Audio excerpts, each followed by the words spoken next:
Bitcoin is a money protocol. It's not only a cryptocurrency, it's not only a blockchain, it's not only a token.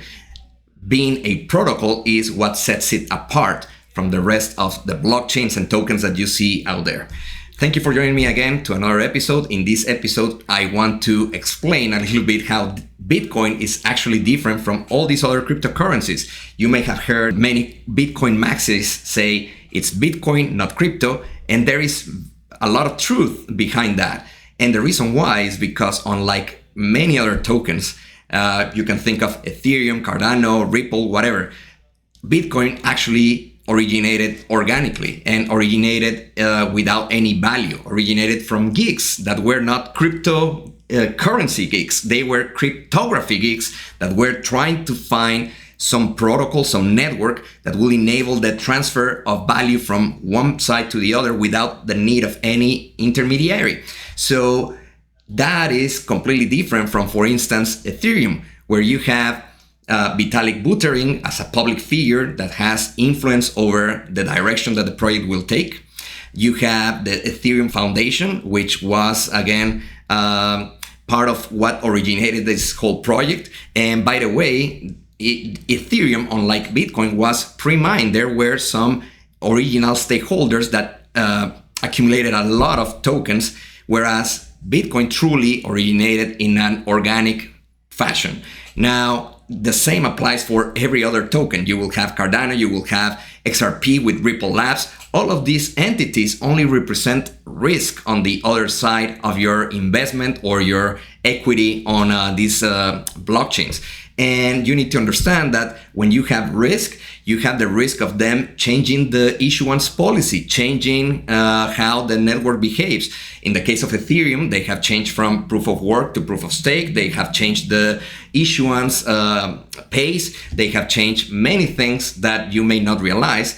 But the fact that they can change unilaterally or almost unilaterally these kind of behaviors is what represents risk on all these blockchains. Whereas Bitcoin being truly decentralized, you actually are dealing with a consensus mechanism that requires for everyone, users, miners, developers, node operators, to be in agreement for it to change. So Bitcoin, from that perspective, is way more resilient. Now, in the case of Ethereum, in the case of Cardano, in the case of Ripple, you also have the risk of, let's say, a government ceasing the project entirely, arresting the CEO, maybe saying, I'm not in agreement with that, so let's shut it down. That cannot happen with Bitcoin. In Bitcoin, in fact, there have been instances where China, for instance, say mining is not allowed in our country. That has happened since 2020, I think 3-4 times. Mining cannot be stopped regardless. And if they were able to somehow shut down the whole electric grid in China and completely eliminate all electric operations, including mining, then the network couldn't care less. And the whole mining and the whole operation will just rebalance to every country that has electricity and that has basically miners that are willing to exchange their electric power for the chance to get new Bitcoin. So that resilience you don't get in any other cryptocurrency or blockchain. So that's point number one. But point number two, when I say Bitcoin is a money protocol, you need to understand that a protocol is something that you build on top of. You can think in the 90s how the internet was being created and growing for the first time, but it happened by virtue of leveraging protocols that were open, were unlimited, and were free for everyone to use. The email protocol, the FTP protocol, the HTTP protocol. So when you think about that, you start realizing that there was no chance for anyone to actually invest in those protocols. The only avenues for you to invest on were the companies that were starting to build on top of those protocols. The Googles of the world, Yahoos, Amazons, Netflix. they have done tremendously well. And the reason why is because as a protocol gets adopted, then there is scale, there is a massive adoption, there is a growth that is exponential.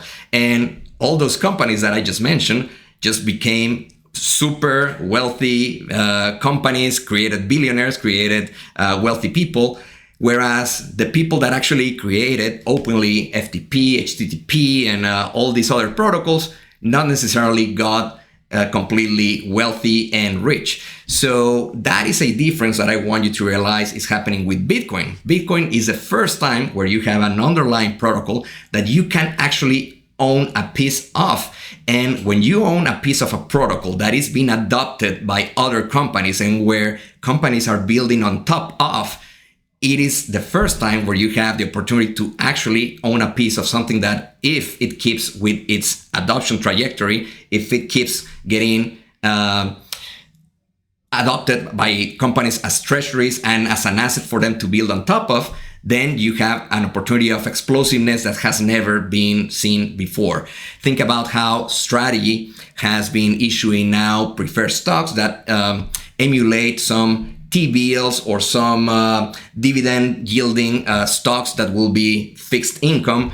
And those things are powered by their Bitcoin treasury, which is the largest in the world right now. So those kinds of financial products, all these things that are popping up as opportunities, like, hey, let's use Bitcoin as collateral for a mortgage, let's borrow from Bitcoin, all these credit cards that give you Bitcoin as reward, all of those products are only things that are being built on top of the Bitcoin protocol itself. So all of these products, all of these companies obviously have counterparty risk, obviously are riskier than Bitcoin, which is the underlying asset.